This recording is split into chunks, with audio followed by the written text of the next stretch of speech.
Yo, welcome to Spectator Sporting. I'm Zach Roach along with my partner, Mr. Adewale. We got a big show today. You know, we already did the 80s top 5 boxers. We did the 90s. And today is the 2000s. This is Byron show. And we got Teon here as well, too. I can't wait to get into it. I know it. 2000s was a hell of a decade. It's a lot of arguments in this episode, and I can't wait to get to it. So, Byron, it's your show today. Yes. 80s was Adi, I was the 90s, and you're the 2000s, and 2010 is coming out soon. Yes. So, go ahead, Byron. Give us your top 5 boxers of the 2000s decade. This was my golden year of boxing. And so, just to set the stage for the 2000s, we saw the end of the American heavyweight. They were gone. The heavyweight championship was now overseas, which means interest in the heavyweight division as it pertains to American media kind of went on the decline. But oh, there was hope. And it started in the 119-pound division. So we started paying attention to the featherweights. We started paying attention to 130, 140, and what would soon become one of the best divisions in boxing, the 147-pound division. And this era was the foundation for what we see now as the dominance in the 147s, the Earl Spencers, the Bud Crawfords. And so my top 5 that Adi is over here trying to glance at and get his little cheat. I'm mad you looked at mine already, goddamn. My top 5 is a reflection of my fandom during this era. And I started paying attention to fighters at the lightweight, feather, and the welterweight divisions. And so my top 5 is a reflection of that. And so I'm gonna run it down to you from 5 to 1. And at number 5, you know, let's get ready to argue.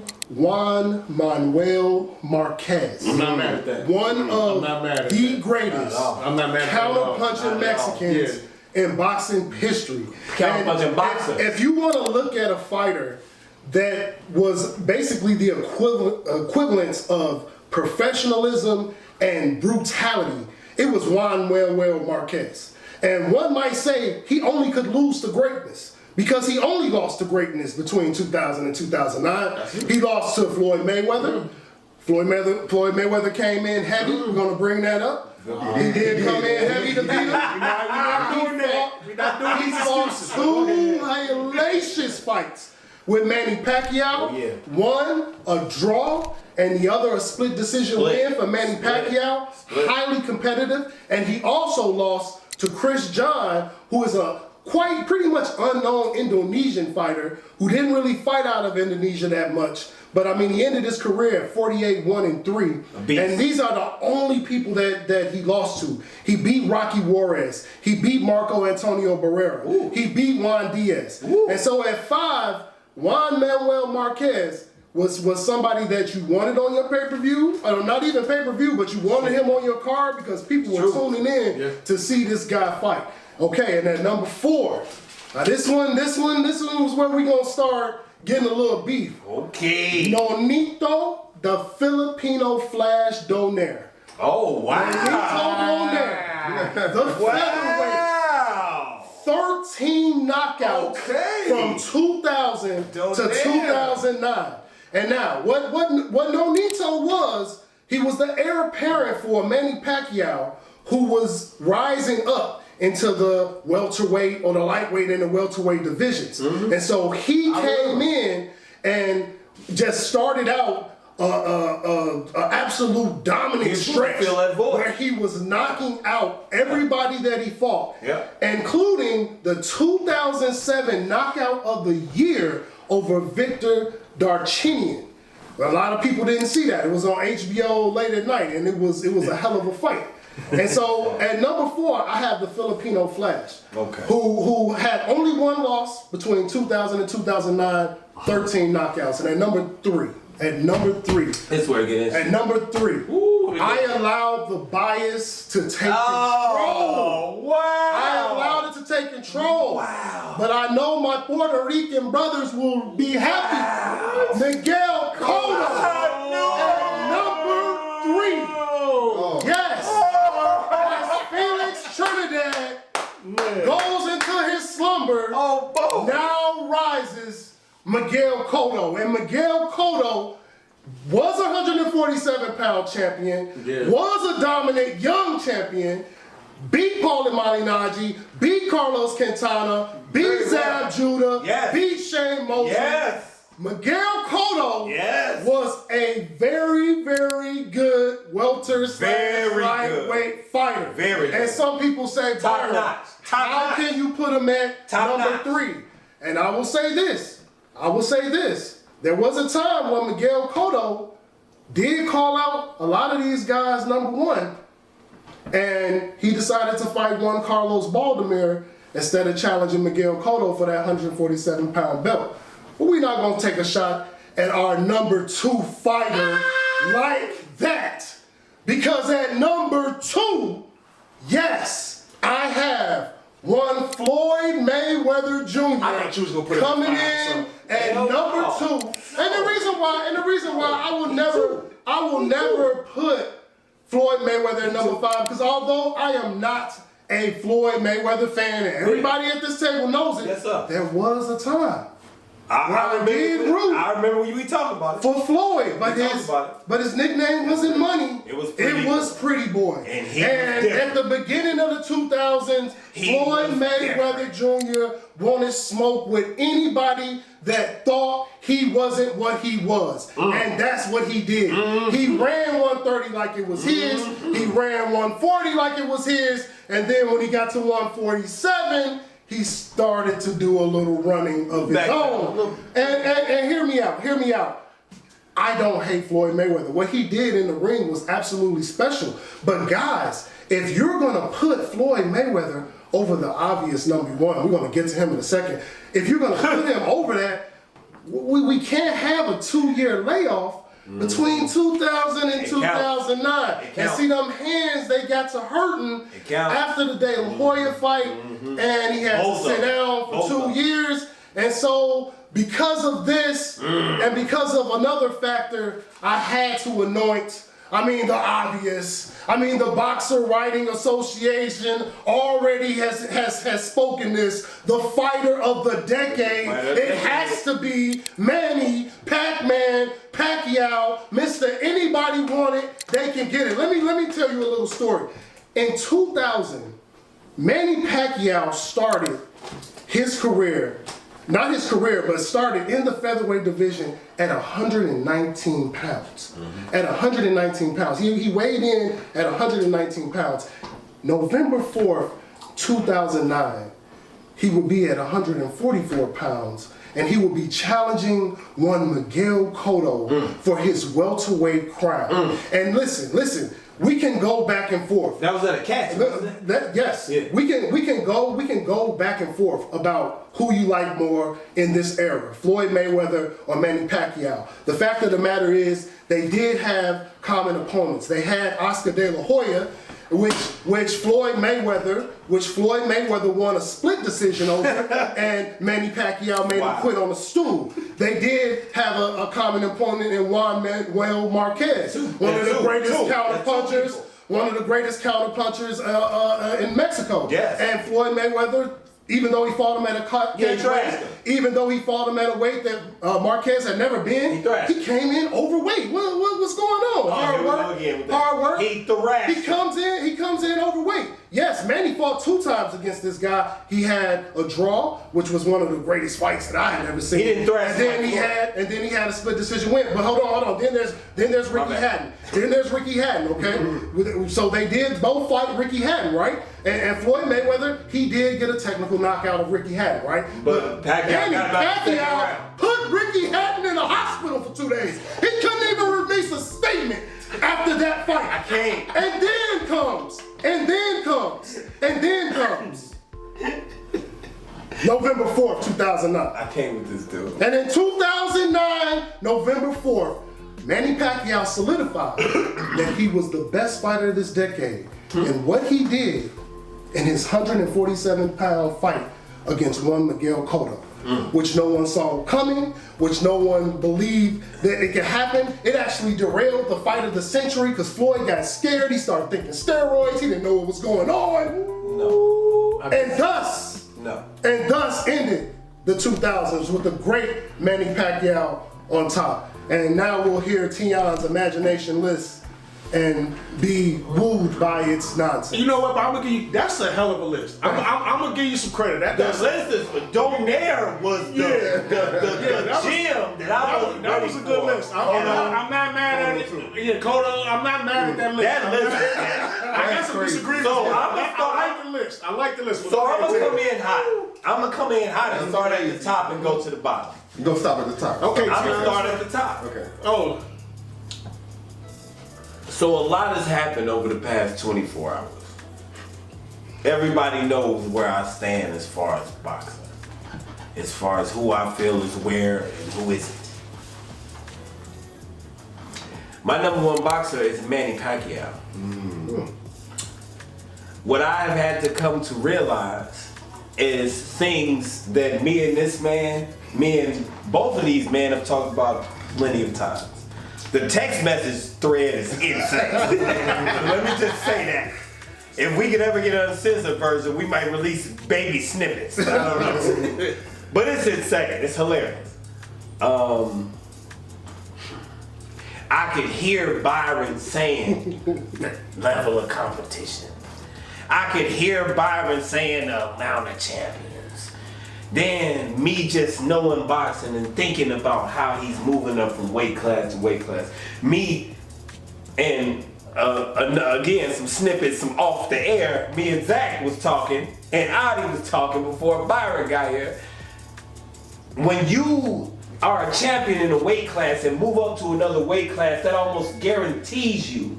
That puts you almost in an automatic bid for a title shot. Yeah.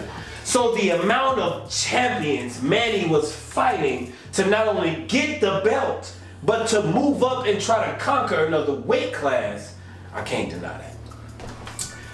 Manny Pacquiao only lost between 2000 and 2009 came from Eric Morales, and he avenged it twice by knockout. And blamed it on the gloves. Not only he avenged it, he avenged it twice by knockout. I cannot argue with this man about this. Yeah. He finished the decade in sensational fashion. In December 2008, he stopped Oscar De La Hoya in the 8th round. The following year, he knocked out Ricky Hatton and beat Miguel Cotto in a 12-round TKO in the same year, if I'm not mistaken. Yep. It's tough. We could talk about the laundry list. I'm a Floyd fan. I feel like as far as the skill set, I feel like they're neck and neck. I really do. And I can never take anything away from Manny because I feel like as good as I think Floyd is at what he does, Manny is as equally good as what he does because it's two totally different tactics. I do still think Floyd is a little better, but if we just talking boxing and if we just talking the best of the decade, it has to be Manny Pacquiao. And I've been swayed over, and I'm not afraid to admit that, but just going back and looking at the tail of the tape, it's insane. Okay. Okay. So my number two, Floyd Mayweather. This is all I wrote down. Undeniable skill and talent. Yeah. This was Pretty Boy Floyd, not Money Mayweather. True. Well, till he closed it out, Money. Yeah. The end of the decade. The majority of the decade was Pretty Boy. But the majority was. Pretty Boy. Agreed. And I was like, his biggest knock is that the Pac-Man fight didn't happen. Whether I think he was smart or stupid for it, you know what I'm saying? Because y'all have heard my opinion before. I felt like he knew what he was doing. But still, the biggest knock is that fight did not happen in that decade. Both them dudes in their prime, bro. That's because he retired. That's because Floyd Mayweather retired. After the fight was supposed to be really made after the Juan Marquez fight. After the Juan Marquez, that's when it was really supposed to go down. And then that's You mean between Floyd and Marquez? No, after that fight. After that when Marquez won against Pacquiao. when Floyd beat Marquez. That was 09. That's what I'm saying. That's when it really came into fruition. No, but we talking about 03, 04, 05. But I'm just saying, that's when it really was on the radar. Both of them was at the top of their game. That's true. You know, that is true. I And I want to say that the Cotto fight happened because that fight didn't materialize. That could have been it. And then the Miguel Cotto fight materialized, and everybody was like, Manny is insane. There's no way. Miguel's too big. That's a good point. There's no way he's gonna beat this guy. And then history. Yeah, so Floyd Mayweather, I don't have too much to say about him. Like I said, we know what it is. I feel like the skill set, I feel like the mastery of the art of not getting hit, and that's how I got introduced into it initially, which is why I can't get away from that mentally and what I see. But number 3 would have to be Bernard Hopkins. Ooh, now we talking. Okay. I think it would have to be the ageless wonder. I didn't even. Okay. All I wrote down was he beat Kelly Pavlik at 40 plus. 43 years old. Kelly Pavlik was 26 years old. It was like These are facts. These are he has multiple, he won multiple championships in his 40s. Amazing decade. Yeah. Amazing. Yeah. Absolutely. I mean, the first half of that decade, his numbers were good, his competition was good, but they stacked up against. Some people you look like, well, he kind of fought. He had a couple fights where he looked like lackluster, but then somehow he was able. Exactly. He was kind of able to just keep. He had some victory. He had some names in that. Didn't he? Jermaine Taylor. Yeah, I think he lost to Jermaine Taylor. It was competitive fight. It was competitive. It was very close. He beat Trinidad. Didn't he beat Trinidad? He beat Trinidad. And Oscar De La Hoya. Yeah. He had some names. Winky, right? Yeah. Jesus. Yeah. I fuck with that. Which leads me to number 4, Winky Wright. Slick fighter, known for defense, beat Shane Mosley in back-to-back fights in 04 and defeated Trinix Filadan in 05. I think those 3 fights for me, not just the fact that I saw him and that was the Philly shell before the Philly shell. Yeah. You know what I'm saying? That was the old, Mayweather made alterations to it. And not bad, I'm just saying. That was the Philly shell. Incredible defense. Oh my goodness. Yeah. And those 3 fights, I think, to me, pushed him in my top 5. And to me, this is one of my personal favorites. So I said one of my personal favorites has to be. Yeah. You know what I'm saying? And I put him at 4. He, later in the 2000s, lackluster. He fell off. That's what up to about 05, 06-ish, I think that dude he was top tier. 2006, nobody can figure and he put him in the ring with anybody, and it's I don't know. That's Winky. Yeah. You know what I'm saying? So I had Wink number 4. That's crazy. Yeah, Wink. That's one of my personal favorite dudes of that whole era. And my number 5 is Miguel Cotto. I feel like only reason I didn't put him higher because I had a little higher value on B-Hop. I had Wink as my personal favorite. Cotto would have been close to top 3. Again, I guess it's one of my personal favorites too. I just always liked the dude. He always was a good fighter. And for me, the reason why I pushed him at 3, he came in with a lot of weight because the Puerto Rico had Felix Trinidad. Right. Yeah. And he came in behind He was that just another Puerto Rican and carried that and was like, I could be just as great. He made them forget about Teon. I'm telling you, and that's hard. That was hard. That's why he made them forget about Teon. I always have. I will say he did get knocked out by Antonio Margarito. He did. That kind of I didn't take him. I take it from the plaster. And that's what I was gonna say. Aware. And that's what I was gonna say. Between 2000 and 2009, Cotto lost just twice. Yep. Pacquiao, Margarito. But now that Pacquiao wasn't just a loss. Pacquiao dominated. He destroyed him. He destroyed him. That was bad. That was bad. But like I said, Margarito was later caught with the plaster wraps against Mosley, and we automatically, the whole boxing community, all of us, I'm sure, we assume that's the same thing. And although that was a loss, I don't count it as a loss. I don't either. When a guy cheats, I don't either. I don't either. But it was definitely he lost twice. But it was Miguel Cotto. Yeah. Yeah, so like Cotto, remember, like, dude, he beat Zab, he beat Shane. Like, he beat Shane Mosley, yeah. He beat these guys. So when you put him in the top 3, that's why I was like, I can't be mad at that. You can't argue it, but you can't. If you go back and look at Cotto's body of work and how he looked, it's not just about winning. How do you look at these wins? Mm-hmm. Yeah. He was a draw. Nah, Miguel Cotto was a beast. He was a guy. Both of y'all, that was a great list. Both of y'all got great lists. I can't even front. You know, you watch Spectator Sport, when we come back, me and Adi is going to give our input when you back. So before I tell Adi to give us his top 5, let's just go over Byron's real quick. So correct me if I'm wrong. Juan Marquez at number 5. The Filipino Flash at number 4. Miguel Cotto at number 3. Money Mayweather at number 2. And Manny Pacquiao at number 1. Absolutely. Teon, you had Miguel Cotto at number 5. Yeah. Winky Wright at number 4. Yo. B-Hop at number 3. Yeah. Money Mayweather at number 2. And Manny number 1.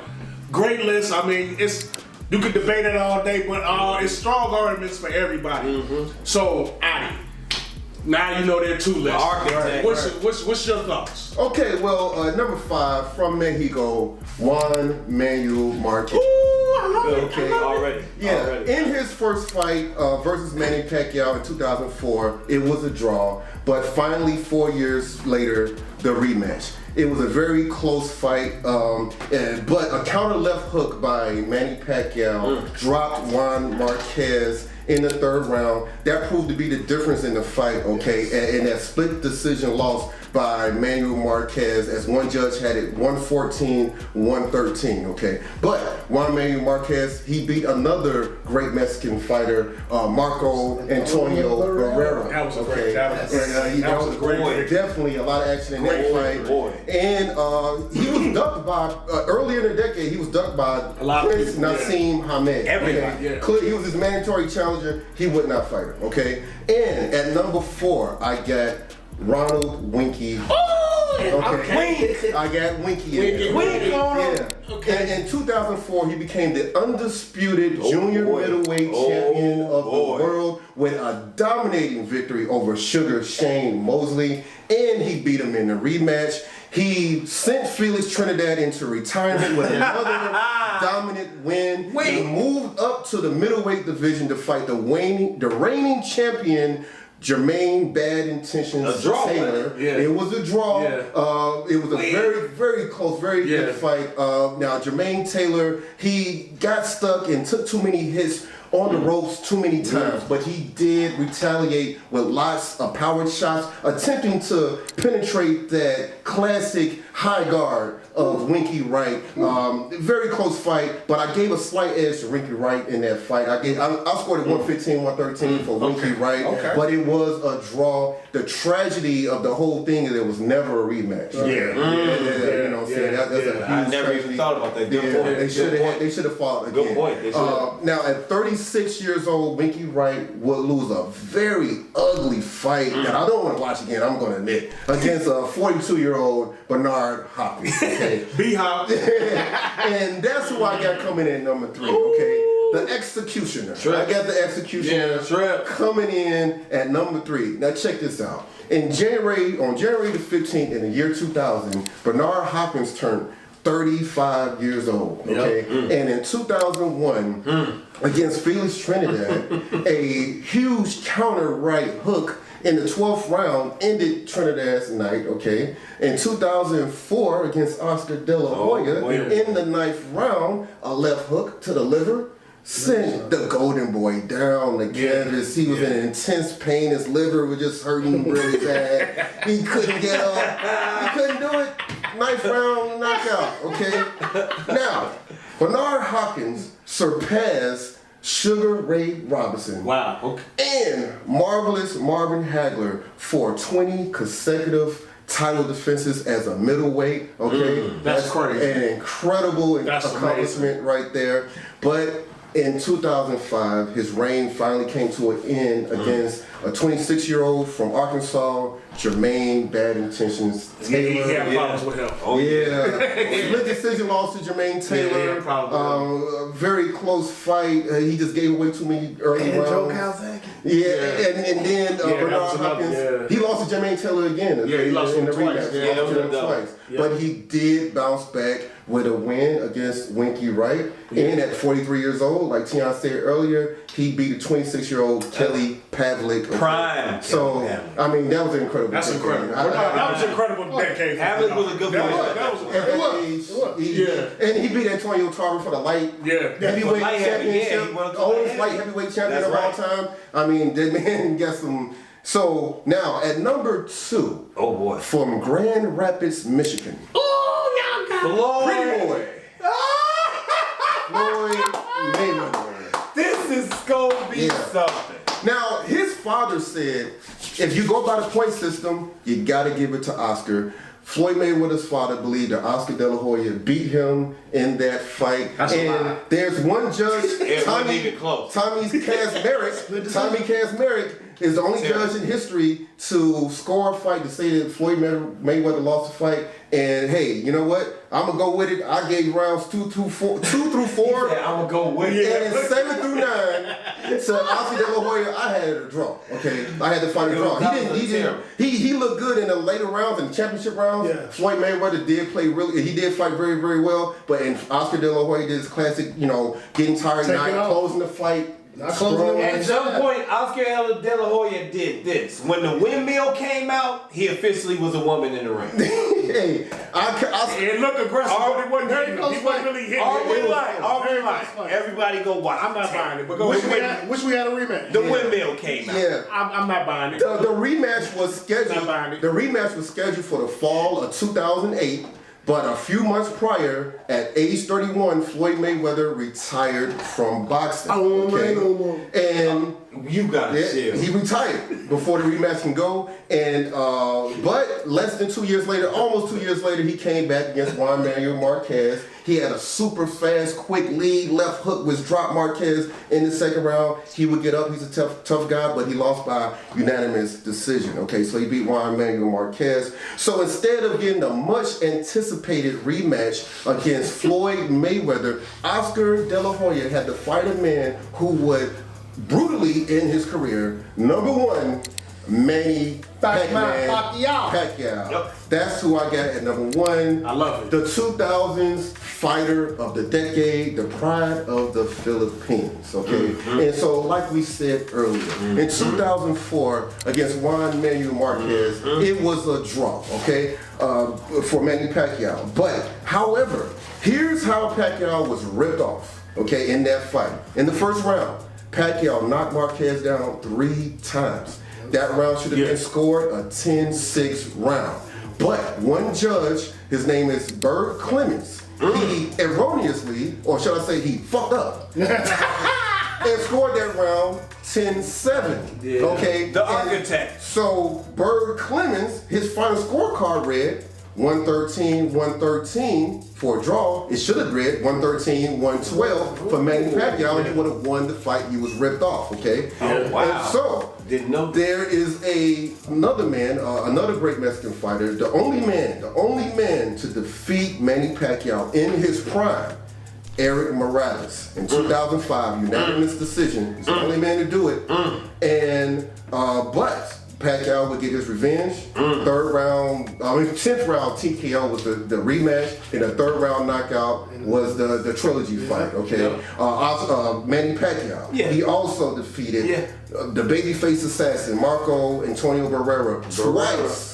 And he defeated up and coming young guy Miguel Cotto, 12th round TKO, number 1. Manny Pacquiao. I love that list. That's a great list, Adi. Crazy list. That's a great list. Crazy. It's pretty favorable to mine, honestly.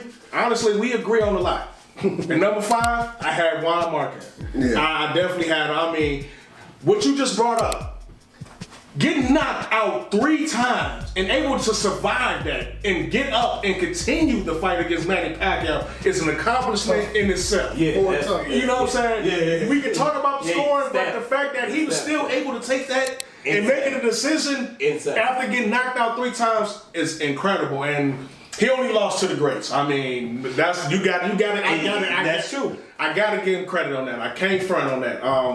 Number 4, Winky Wright. Winky Wright. And, Did Winky we all Wright, have him at 4? Yeah, 15. Did everybody have him at 4? Not everybody, not he didn't have him in his top. I want to Byron say didn't have him in his the top. 2000 decade, he was 15-3, but those 3 losses all came at the tail end of the decade. Tail end. But key wins against Shane Mosley twice, Trinidad, Ike Quarterly. But other than Corte. I'm sorry, my bad, my apologies. But man, Winky Wright was that dude for a minute. He definitely was a monster. Number 3, Wink. B-Hop. B-Hop, 17-3. Our list the same? Yeah, Felix Trinidad, Oscar De La Hoya, Antonio Tarver. Did lose to Jermaine Taylor twice. I mean, we brought y'all brought that up. But Yeah, man, he just had. but man, at his age, he went. I think he was 35 going into the 2000s. Yeah, you know, Insane. For what he encountered, that's ridiculous. And then he was fighting a decent amount at an older age. Yeah, like it wasn't like one fight a year. Like no, he was getting like a fighter like 8 months. That's You beat 20-year-old guys. It was like it was nuts. Like his conditioning, his wherewithal, it was nuts. It was incredible. Like I can't lie. It was nuts. Number 2. Oh boy. Manny Pacquiao. Manny Pacquiao, everything y'all said about Manny Pacquiao was absolutely correct. 23, I think 23, 2 losses. No, 1 loss. 23, 1 and 2. 23, 1 and 2. Y'all heard him. Only losses coming to Eric Morales, which y'all both told me. Mm-hmm. He came back and got his revenge. So you know, key wins, I think Ricky had Miguel Cotto. I guess the biggest argument with this Manny and Mayweather thing, to me, is they just didn't fight. You know, that's the biggest thing. Because that would have settled it once and for all. It wouldn't be no discussion about who's the number 1 guy. But I cannot deny what Manny because Pacquiao it's did. rare, and not to cut you off, and I'm sorry, it's rare that we see this type of talent in 2 different fighters in the same era. We not talking. Yes, we talking about a top 5 list. And it didn't happen because one of them was scared. I mean, no, one of them was on. I don't know. Scared. Boysenberries, whatever that is. November 4th, 2000. Now look, you've been on King Rod now. You've been on King Rod now. If it was true about what Because I'm with you, Pacquiao was the greatest fighter of the era. That was a night of But he was definitely juiced up. He was Bane. He didn't knock many people out after He was got Bane. accused of that. Our older viewers, if you ever seen Batman animated series, Bane had the little crank that joint up. Yes. Blasphemy. That's what Pacquiao was on. But Pacquiao Mayweather got sued for that. Pacquiao is a legend. I'm not saying that. Pacquiao was definitely the man in that era. But I'm going number 1, Money Mayweather. 18-0 during that time. Diego Corrales, Luis Castillo twice. You know what I'm saying? Andre Gardas, Zab Judah, Oscar De La Hoya, Ricky Hatton, Juan Marquez, and less unequivocally the most talented guy in that era. 2-year layoff. 2-year layoff, that's a good argument. But if you look at talent, if you look at the eye test, you cannot tell me he was not the most talented boxer during that era. Yeah. I'm going Money Mayweather, number 1. But not far off from a lot of you guys. Me and Adi pretty much had the same list except for number 2 and number 1. So I mean, it was. So do you and I. Yeah, pretty much. Yeah, I was shocked at y'all. I thought I was the only one gonna have. I had the best list. Yeah, Winks 4. Yeah, I had Winky 4. I thought about putting Winky 3. I'm not even gonna lie to you. Yeah. But I do want to ask y'all about the Byron, since it's your show. What do you think about the first fight of Jose Luis Castillo and Floyd Mayweather? That's debatable. That is a lot debatable. of people say he lost that fight. I did. That's why he got the rematch. I've watched that fight many times. So what say you?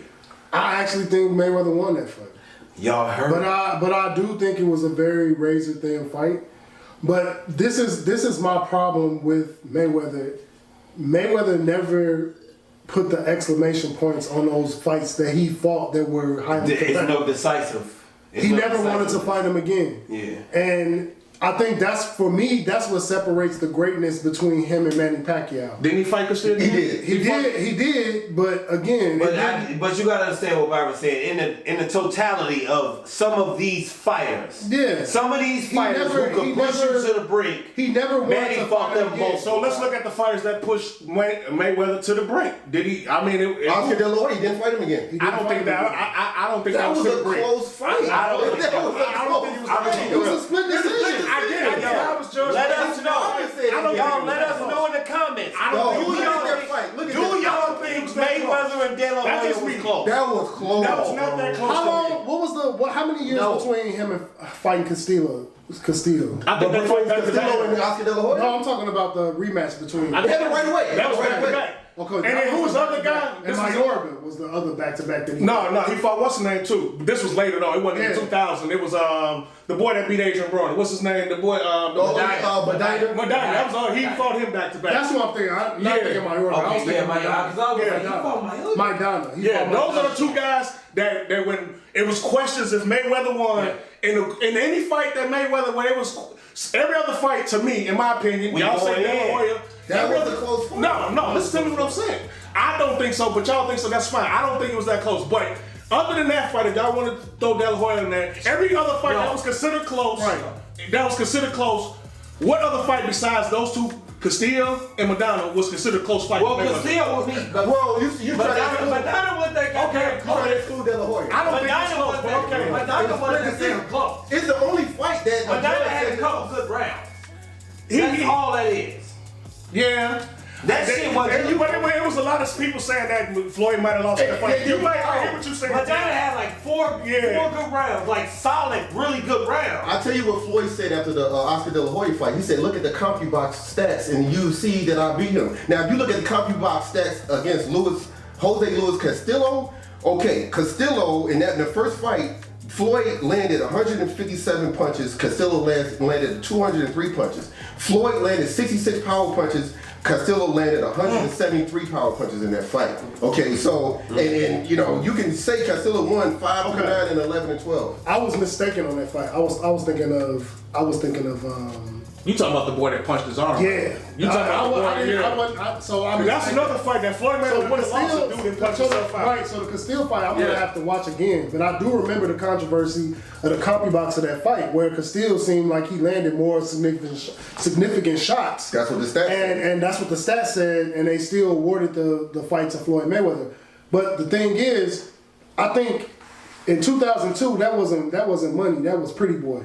And I think that's why he got his get back, quick, where he got that. So I didn't really give him like a lot of my critical, going over analysis. It's money. Is when he turned into money. Yeah. It wasn't when he was Pretty Boy. And that's valid. Because when he was Pretty Boy, I think he was at a weight class where he could be dominant, where his power could show and his speed could show, and nothing was matched. Yeah. But the more he moved up, he had to become more of the genius promoter that he is, and strategic, and when to take shots, he basically fought a lot of guys when they were out of his prime. And I brought it up at 147 with Miguel Cotto when he first came up to 147. True. Bob Arum was like, "Hey, Miguel Cotto." Well, no. The first fight he said was Margarito. He wanted to put him in against Margarito. He said no, and then it was Miguel Cotto. And Miguel Cotto at the time, but give him credit. Tell me how you feel about this. If Freddie Roach would have caught Cotto 4 or 5 years before that Mayweather fight, because I think he had Freddie Roach in his corner when he fought Mayweather, didn't he? Yeah, that was later though. Right, but I'm just saying, if Freddie Roach would have caught Cotto a couple years before that. But that's the thing. That fight might have been a little more interesting. But that's the thing. I'm gonna keep it real. For me. Remember, that was when Mayweather lived the whole nine. This is what separates, because we have this argument, and that's what the beauty of this decade is. This decade jumps off a bunch of future arguments as far as greatest of all time, as far as and you look at it. A lot of these guys, that's why I said a top 5 really don't do it justice. I would love to do a top 10, and I'm going to go into my honorable mention right now. But my honorable mention was Winky Wright. And the reason why it was Winky Wright was because from 2000 to 2006, nobody could figure this guy out. No. This guy had a high shell guard, and he had a consistent jab. And he could, and his connect rate nobody wanted to fight him. Rate was high. Nobody wanted to fight him, and when he was finally getting big names, he beat these guys. And the only reason why I took him out of my top 5 was because he lost to Peter Quillen, he lost to Paul Williams, and he was absolutely embarrassed by Bernard Hopkins. And so it just speaks to the greatness of this period. And also something else I gotta mention before I go is probably one of the greatest trilogies in boxing occurred during this time span, and that was Gotti Ward. Yeah, I knew he was gonna say that. And listen, if you're on the fence of being a boxing fan, I invite you right now to watch every one of those fights. 3, right? Where both fighters ended up in a hospital after every single one of those fights. And again, it won't have the some of you guys, you want the hit but don't get hit style. This was for me, this trilogy was boxing encompassed. It was 2 fighters where it was a wheel and an immovable object. And they threw themselves at each other. Similar style. And after every fight, the arenas got up and gave them a standing ovation. This is every time. And for me, it encompasses gladiator sports. This was also, to me, tattooed on this decade, along with every great fighter that we were blessed to see. This was the golden era. So I'm gonna pass it. So, but Winky Wright is my honorable mention, just out of my top. Wink is crazy. See who your honorable mention real quick. Barrera. Okay. You gotta say it. You know what I'm saying? Johnny Tapia, Kevin Kelly, Rocky Juarez twice. You know what I'm saying? Prince Nassim. Like, he beat heavy hitters. He beat Eric Morales. Twice. Morales. In the trilogy, that way he lost to him once and then he beat him twice. Matter of fact, I skipped over that. I don't know how. He could even an honorable mention could be a top 3 dude. You know what I'm saying? It was a great decade. This was a fun decade. This era was loaded with just pure talent. Every week, HBO boxing. And that's when HBO was pumping out. And then I will say for me, I cannot disrespect Juan Manuel Marquez. I cannot, because he was my next dude. If we had another one, they all right about what they said about him. Adi? I'm glad you said the babyface assassin. All right, but I'm gonna go with Dr. Steelhammer, Vladimir Klitschko. He was there. Yes, I like that one. Yeah, Vladimir Klitschko. He was there. The only heavyweight to hold the title longer than his 9.5 year run, was the Brown Bomber Joe Louis. Wow. The only person, only heavyweight to hold it longer than his 9.5 year run. And the only reason why Lennox Lewis had that undisputed title and for this long, and Usyk was the first one to become undisputed since Lennox, is because Vladimir Klitschko wouldn't fight his older brother, Vitaly. That's the only reason. Yes, sir. So you got to put Dr. Steelhammer in there. Nuts. I mean, he dominated the heavyweight division for a whole damn decade. The architect, man. That's amazing. No, definitely. I had Miguel Cotto as my. That was my. That was my honorable mention. We always had the same. Yeah, so I think we was all around on the same line. Yeah, it was like one of two people. Yeah. We didn't mention Roy Jones Jr. He did. I know. I looked at it. I thought about it. I was like, he did at least talk about his I think Roy was like, wasn't the late 90s more Roy's like? He beat Ruiz for the heavyweight championship in the 2000s. But your top but in the 90s, Roy was. Somebody has to get left off. It's only 5 spots. So you have to go. You have to go with what you were watching. It's a lot of people that are going to be like, Nonito Donaire, how could you leave? You know, but for me, I was watching Nonito Donaire. You had so many great champions, so many future Hall of Famers. I don't think anybody was wrong. You know, I'm gonna talk a little trash to Roach. Yes, sir. Because Roach had the only bad one of the day. Money Mayweather, number 1. This was number 1 of all time. This was a fun decade. Did not lose. This was a fun decade. He only fought 18 times. 18 oh. Pacquiao fought Out of all the 26 fighters times. that's in the top 5, the only one that didn't lose. More fighters, more notable and My hands competent Byron proved fighters. my point. They fought a lot of the same people.